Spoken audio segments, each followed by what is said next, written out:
What's going on, everybody, and welcome to another fabulous episode of The Audition with your boy, the Sebastian Alexander Bonet. I am your boy, the Sebastian Alexander Bonet. So, before we even begin, let's go and right above my head, right here, make sure you click the audition, the subscribe button. Subscribe. Please tell your friends about me. Put the word out there. Be my PR firm. Below right here, you have the thumbs up button. Make sure you finger me. As I always say, finger me, finger me, finger me. I like it hard and rough. And all the links to get in contact with me here at the very bottom.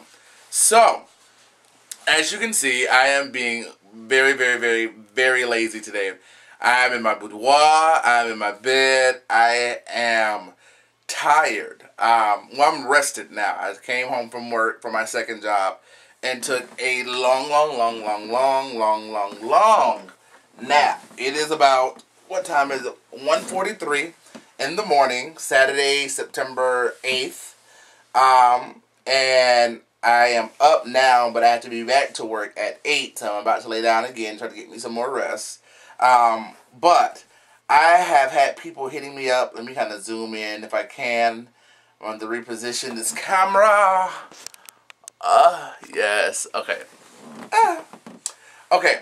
So, I've had people hitting me up saying, Sebastian, when are you going to do another video? Where have you been? What's going on? This is not like you to be away for so freaking long.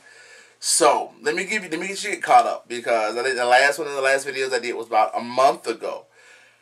I am still, first off, I am still celibate. You know, I came to you all last month, August 8th. I think, like a day, to the day, yeah. Came to you saying that I was going to be celibate. I was getting tired of giving myself to people that only wanted me for my sex. Now, I must say, I have awesome sex. My sex is phenomenal. I mean, everybody says that their sex is good. At least I will hope you would say that. I don't think anybody says, yeah, my sex is mediocre.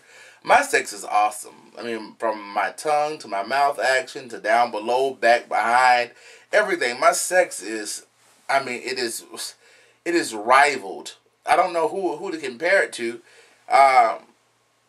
If Jesus had sex, but he didn't, I don't know what Jesus had when he was here on earth. I don't know. I mean, I don't know what he did. But since he's like omnipotent, the highest you can go, I'm like right next to him when it comes down to sex. But you know, I am awesome in the sack. Awesome. If you ever get the chance to experience me, one, you will be lucky, and then two, it will blow your mind. It'll be like you're on V. But anyways, I've got tired of giving myself to people that did not want me, you know, or in the want me in the aspect as in a relationship. They acknowledged that my sex was good. They acknowledged that everything about all this experience was good, but they didn't want to, as Beyonce says, put a ring on it. But it goes back to that old saying, why buy the cow when you can get the milk for free? So, bitch, these udders have been shut off. I ain't dripping no more milk. You know what I'm saying? So, I am celibate. And you know how it go, ladies and gentlemen. Soon as you say I'm not having sex, or that I'm not going to do something, whatever that something is, that's when those people come around. Like, you know, when you're single, no one wants to talk to you. Nobody pays you any attention. Nobody wants you. You know, you feel like you're the loneliest person in the world. But as soon as you get a man or a woman, get a significant other in your life, here come all the MFs that didn't want you. Oh, you know, let's get together, let's hang out, or let's chill, let's party. But no longer than 2 months ago, I was single, trying to holler at you, but you paid me not a dime a fucking dozen. Now that I got somebody that likes me, I like them. Now you want to pop up and say, let's hang out, let's chill, let's get it on, whatever the case may be. No, ma'am. But that's how karma works. That's just how it happens. So, soon as I said, you know, I'm not having sex, all the big dick niggas, or all the niggas with good sex, want to come hit me up. And I'm having a little function, want to come over. I want to come over and see you, let's hang out. And every time they say, let's hang out, always, okay, I reply back, because, you know, they never call. They always text. And I say hang out as far as going to the movies, walking around the park, talking, or hanging out as in fucking. And they always reply back, hanging out as in fucking. Well, bitch, don't say hanging out. Let's say I want to fuck. Be blunt about what it is. Say we're fucking and call it a day.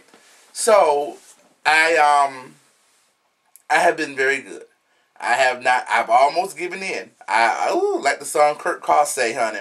I almost let go. I felt like I couldn't take life anymore. Sex had me bound. And them dicks weighed me down. Woo! But God held me close. So I wouldn't let go. That's how I felt. I almost gave up a couple of times. And I just said nobody would know. I still say I'm celibate. But I would know. And so, now, baby, masturbating, jacking out. Oh, baby, I've been hitting her up like 2-3 times a day. Oh, yeah, I do it so much the way it hurts sometimes. Like when I try to nut, I can't. Just kind of like drizzle out like a little bit because my body ain't rejuvenated and produced no more. So, good news, like I said, I have continued to be 1 month celibate. And anybody that knows me and my sexual habits know that that is a victory within itself. I've gotten a second job. I am thankful for, okay, I'm at the Waffle House. I am a cook at the Waffle House. And I'm thankful, you know, you have to be thankful for everything. No, you don't have to be now. If you want to shoot yourself in the foot, just continue to complain. But I am grateful for what God has allowed me to give. You know, I'm working at the hotel, and that's good. It takes care of the household bills. But as you all know, I'm planning to move to New York sometime next year, between April and August. And, of course, my hotel paycheck pays for, you know, the bills of the house, things of that nature. Photography takes care of any extras or whatever. But I need to have a second job to save. I have to save money. I'm not going anywhere broke. That's not my style, especially moving from Tallahassee to New York. So, my best friend is the manager at Waffle House. He got me a job there. And you may have seen my other videos about, you know, me 3 months ago saying about I not audition, Lord. I interviewed for a management position at Waffle House. Long story short, I got to the very end. They said they were going to hire me. Everything was good to go. They opted not to hire me. Their excuse was I need to be more conservative. So, I was like, fuck Waffle House. Da-da-da-da-da. So, now I am there as a cook. And it was it was very prideful for me because it was like, okay, I came in initially as the manager trainee thinking they were going to hire me. They didn't. Now I'm coming in as just like, you know, entry level. And I don't have a problem with entry level at all. I mean, you know, I don't have a problem with that. Work your way up, you know, good to go. But it's kind of awkward where I see, not on a daily basis, but maybe 2 or 3 times a week, the persons that were hiring me for the manager trainee program, now I'm just like a cook. That's kind of a step backwards, if you will. You know what I'm saying? So, you know, the people that I didn't want to see, I've already seen. So that kind of thing, that kind of feeling I had is gone. But, you know, anyways, I'm at Waffle House, and I like cooking, and I love serving. I'm a big girl. You see what I'm saying? Ooh. Not as big as I used to be, because I know y'all seen my picture. But anyway, we'll talk about that in a minute. I'm cooking, I'm serving, and I'm enjoying it. But baby, this manual labor is not the tea for me. Now, all of my jobs, I've been blessed to have hospitality jobs. I've been blessed to have office and corporate jobs. You know what I'm saying? I worked for Hewlett-Packard for a while. I worked in a couple of offices for a while. Well, not in a couple. In a office for a while. And I've had hospitality jobs, which is pretty much low impact, not a lot of physical labor. It's great customer service. You're there. You know, you're the face of the company, this and the other. Baby, Miss Waffle House, you are on your feet 95% of the time, honey. You're cooking, you're serving, you're smiling, which I don't have a problem with, but honey, it's a lot of manual labor. Scrubbing floors, and you know, a girl like me, that is not of my caliber. But, you know, I gotta do what I gotta do. You know, for me, it's a means to an end. And I think some people need to understand that, you know, when you have a goal, when you have a dream, when you have a mission, when you have a purpose, when you know what you're trying to do, sometimes you have to humble yourself and do things that you normally would not do.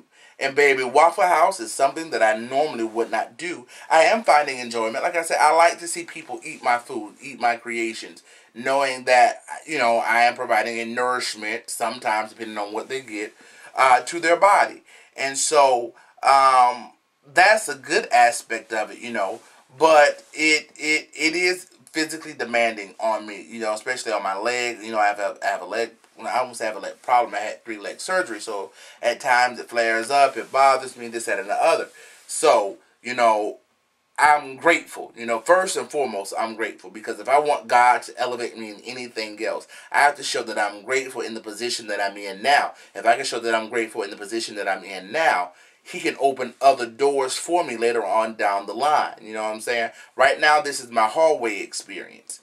And when I say hallway experience, I'm saying because I saw a thing on Facebook saying, until God opens another door for me, I'm going to shout in the hallway.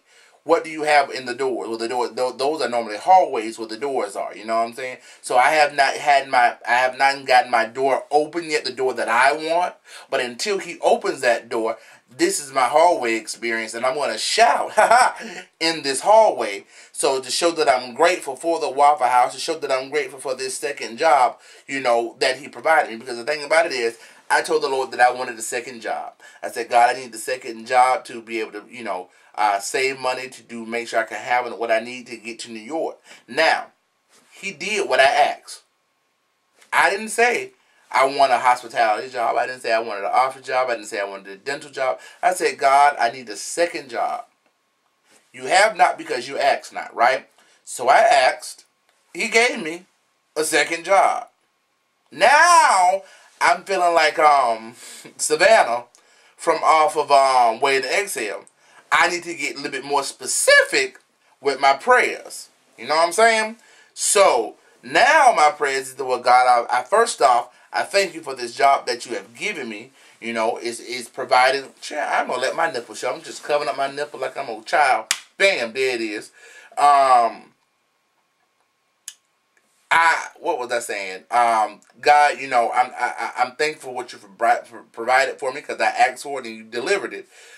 So now I'm getting a little bit more specific. God, you know, thank You for this job, first and foremost. But you know, this is not of my caliber, Jesus. Can You please get me somewhere where I can put my performance measures into place, you know, where I can put my degree into place, or my great customer service in a non-physical attribute way. So, excuse me, that is my prayer now. So, that's what I've been doing. So that's, between those 2 jobs, it has been wearing me thin. So, the kids and the boys have been hitting me up on Miss Facebook because of, you know, I've been working out really good. I've lost, now, I started out at 307, now I'm down to 283. So, do the math, that's what, 23 pounds? I want to get down to like 265, 270, and I'll be good. So, I have no more than about 20 pounds to go, a little less than 20 pounds, which I am working on by the end of the year. So, you know, I've always been a big boy of confidence. I'm like one of the biggest boys. Well, I'm not the biggest boy that I know, but I've always been a big boy of confidence. In my Bonet family, there are only few big boys that I can recall in our family, and I'm only knowing of 2, and that's myself and my cousin Genesis Demorne Bonet. They're not. I don't know. Well, let me say, there's not a lot of prominent big boys. When you think of big boy face in our family, there's myself and Genesis. You don't. To my knowledge, you know, we got some big girls, but we're the 2. No, Javon. Javon is a big boy, even though he tried not to be. My cousin Javon Dupree Bonet Dupree, whatever. He's a big boy. So yeah, we're the 3 prominent big boys. But I don't know. I don't know if I'm the most comfortable in my skin. I don't know, because I love showing skin, honey. It makes me no difference. So, but anyways, I was feeling my beat the other day, and I'm going to try to put that picture somewhere in this video. I don't know. Feeling my beat the other day, and honey, I took a couple of pictures in the bathroom with my little cute underwear showing how much weight I've lost. And baby, when I tell you, the boys have been hitting me up, and this goes back to my whole celibacy thing. The boys have been hitting me up on Facebook talking about, oh wow, you look good. You lost a good bit of weight. Look at that stomach, because my stomach was flat, baby. She was lovely.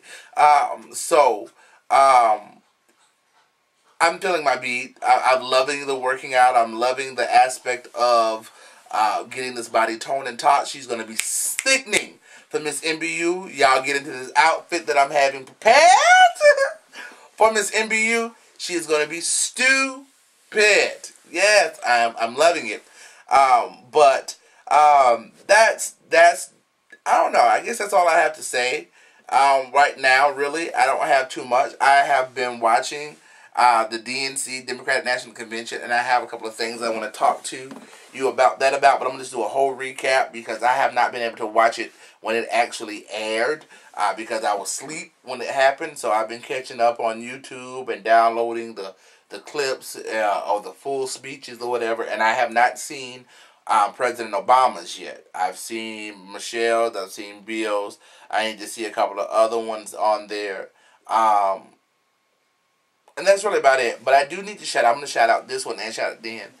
I am so proud of former Senator Gabrielle Gifford. She did the Pledge of Allegiance on one night.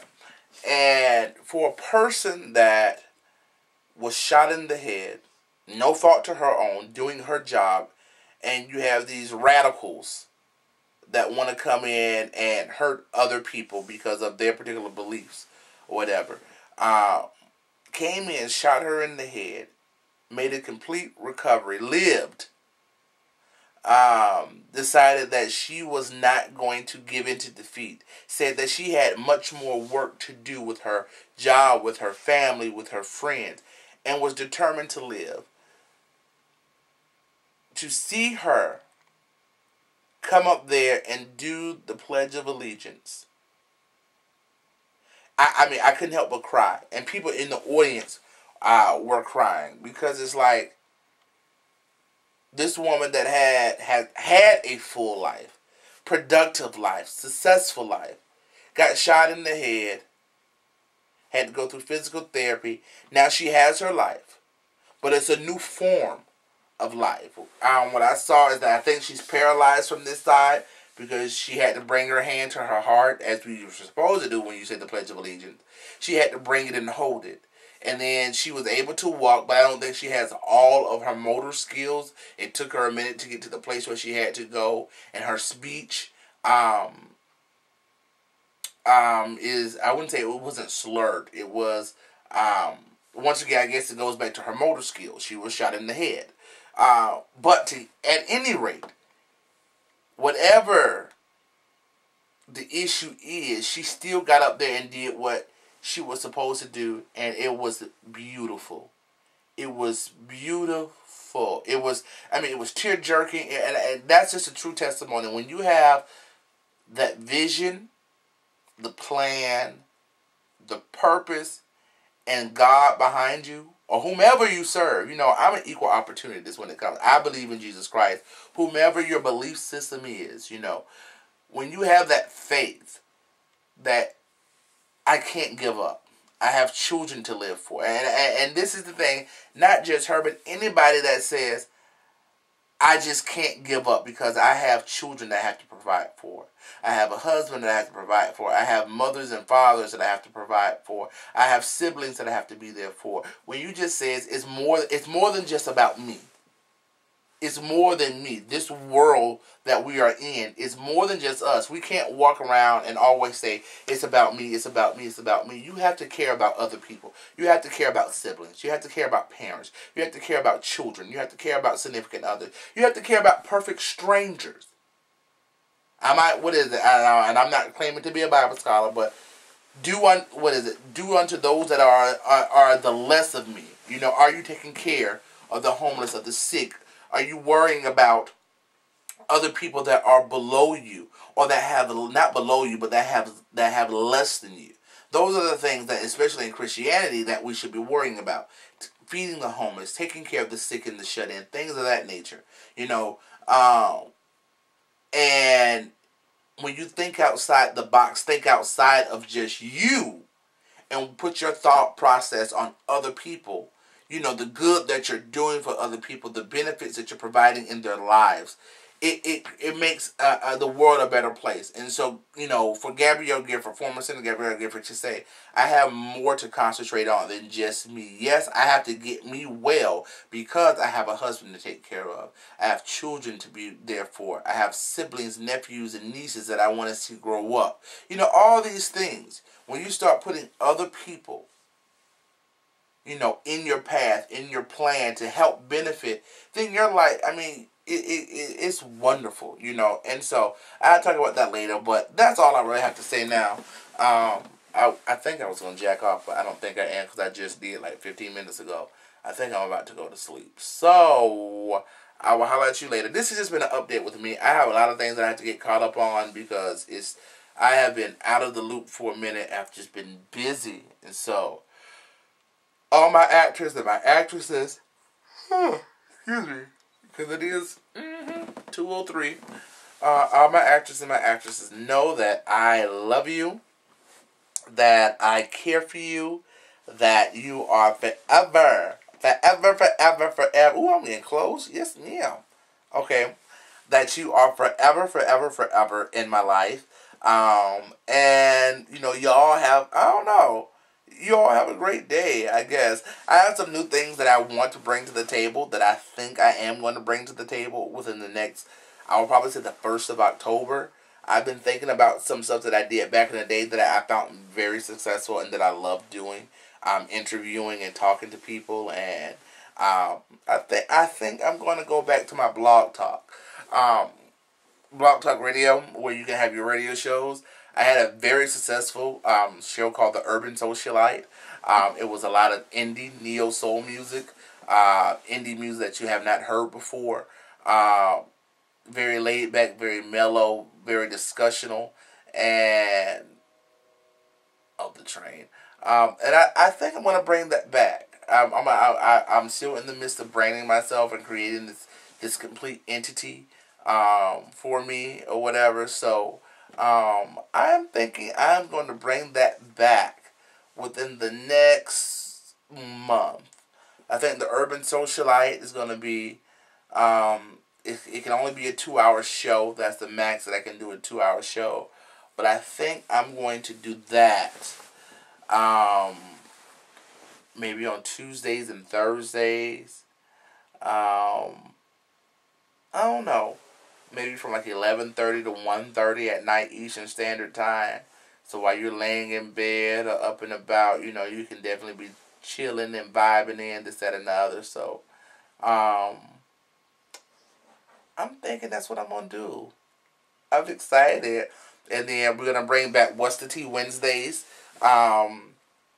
where we interview different people within the LGBT community, not just pageantry, but pageantry, balls, activism.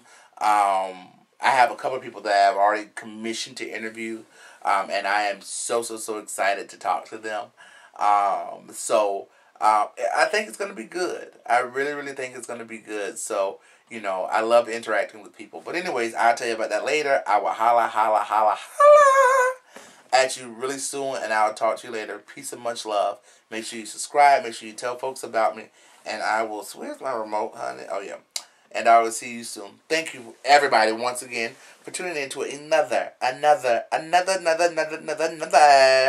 fabulous, I am hungry as fuck, fabulous episode of The Audition with your boy, the Sebastian Alexander Bonet. Chill. Bye.